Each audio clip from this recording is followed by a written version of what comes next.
Contractual arrangements work well in business, but when we hold our spouse accountable to our expectations, it's guaranteed to fail.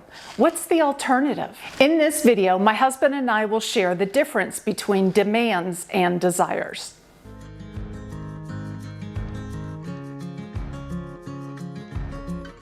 We all have both physical and emotional needs. I do is barely out of our mouth when we place the burden of our needs on our spouse's shoulder and expect them to meet those needs. Eventually, our desires become demands and expectations. What was once "I hope" for our marriage becomes "you promised." When we got married, I had a desire to be validated, to be told I was good enough and I was a good husband. Over time, the longer we were married, what started as a normal, natural desire soon became an unmet expectation or demand. And when Danielle wouldn't validate me in the way I wanted, I'd get angry. Now, there's a part of wanting to be respected and validated that's legitimate and normal. But because of me and my story, it had turned into a type of need that was no longer healthy. I needed to constantly be validated by Danielle that I was a good husband because of my deepest wound. Many of our conflicts have resulted from this unhealthy expectation.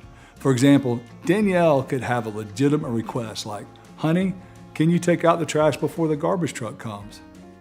Now that is a very normal request. But when I forgot and she would come in and say something like, "I thought you were going to take the trash out," what I would hear is, "You're not a good husband." So I would get defensive and in a frustrated, disgusted tone say something like, "I was working hard. Couldn't you take the trash out?"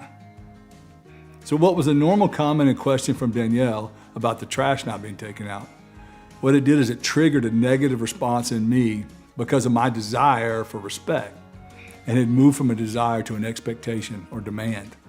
Now, I had my own list of desires that had now become demands, and one of them was for Russ's attention, because being ignored is one of my deepest emotional wounds. Now, it's not the type of attention you'd expect when you walk into a room full of people and be noticed, but I wanted Russ to give me his attention, all of it. For example, if I came in from a business lunch or a workout and he asked, "How was your day?" he didn't really seem interested in my day. It's like he expected me to just say, "Fine," and move on. But as I began recalling the highs and lows and telling him about my day, Russ would start doing something else like check his phone or the news.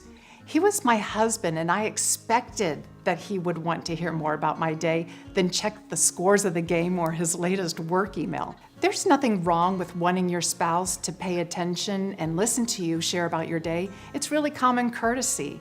The reason I know it became something unhealthy was because of my reaction.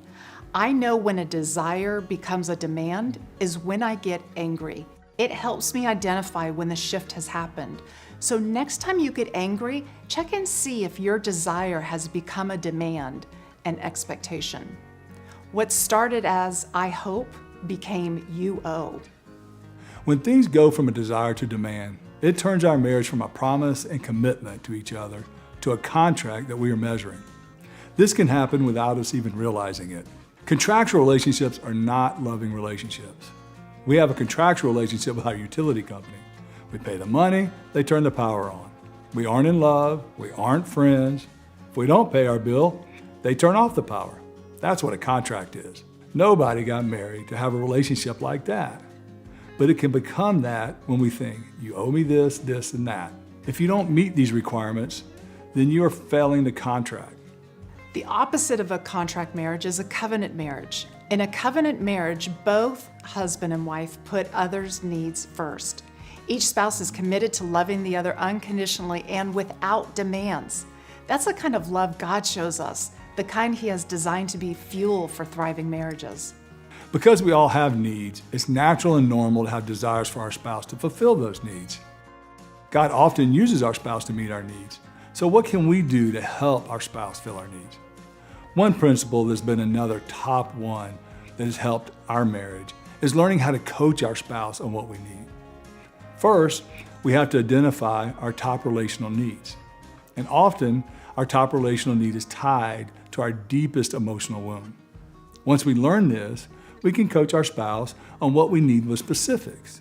For example, I need validation that I'm a good husband because my deepest wound is, am I good enough?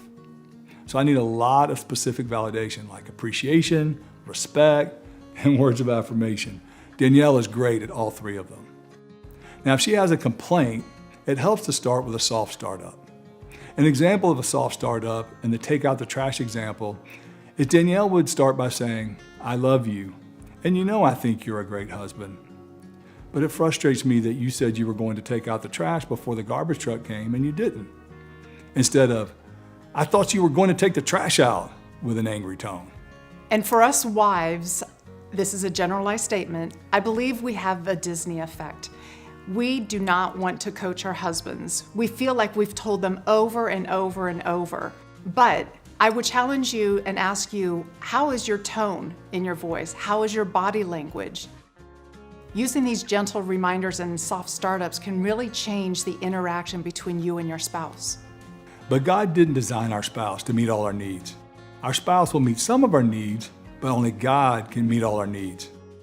And as followers of Christ, we believe that God wants us to look to Him to meet our needs. This will take the pressure off our spouse, and it will draw us closer to God as a result, closer to each other. We believe that in a healthy marriage, it's okay to have desires for your spouse to meet those needs. But when those desires become demands, the healthy marriage can go downhill very fast.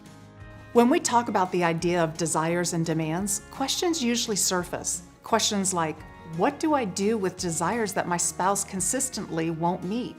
Do I ignore the desire? Pretend it doesn't exist? Suppress it in an attempt to be selfless, or just abandon it altogether? There's a verse that really speaks to this situation. Listen to what Peter says in 1 Peter 5, 6 through 7. Humble yourselves, therefore, under God's mighty hand, that He may lift you up in due time. Cast all your anxiety on Him because He cares for you. God didn't design your marriage so your spouse would meet all of your needs. Your spouse will meet some of your needs, but only God can meet all of them.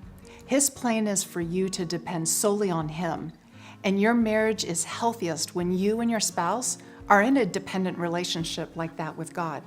We may say that God is part of our marriage, but in practice, it's like He's a spectator. We go to Him when life gets really bad. In thriving marriages, each spouse trusts God to meet their needs without making demands of the other. Your desires and dreams will always matter to God, even when they don't seem to matter to your spouse. Bring them to God and you'll find that He gives you the strength and grace to carry on. That principle really makes all the difference in the world. Let's go back to the example I used earlier about missing the garbage truck. When I asked myself, why did I get so frustrated with Danielle when she brought up that I hadn't gotten the trash out in time? I realized I feel like a bad husband and that she was keeping score of the ways I had failed that week. As Danielle and I have grown in our marriage, but more importantly, as I've grown closer in my relationship with God, I've learned where I have to go first for my validation, and that's to God. See, as we grow closer to God, we grow closer to each other. If I continually look into Danielle to validate me, then I'll frequently be disappointed. But when I know that God has already validated me, I respond differently to Danielle. That paradigm shift gives me the freedom to respond differently. Something like, honey, I'm so sorry I got focused on work issue. Please forgive me. Next time I will set an alarm to remind myself to take out the trash. If I would have done that, she probably would have said no problem. And while I still desire that Russ would want to hear all about my day, if there's a day where he seems preoccupied or focused elsewhere, I've grown to know that provides an opportunity for me to take my needs to God. I know Russ won't always get it right, but God will, and He tells me to cast all of my concerns, worries, and anxiety on Him because He cares for me. The security of knowing that frees me up in the moment to pause and say to Russ, you seem preoccupied. Perhaps we can find another time to catch up later. In a thriving marriage, the husband and wife get better and better at coaching each other and trying to meet each other's needs. But thriving couples, they recognize that their spouse will never fully meet all of their needs because there is someone else who can more than handle that job, and that's God. This could be an opportunity to invite God into your life in a much deeper way. Thanks so much for watching, and we'll see you next week. We all have a tendency to bark our demands when we're under stress. Try to communicate your desires lovingly and humbly to your spouse. Otherwise, you might find yourself focusing on what they aren't doing. Again, be sure to take this relationship quiz to learn how you can better connect with each other. And if you liked this video, check out this next video of what happy couples know about constant expectations. Remember, to have an extraordinary marriage, be intentional.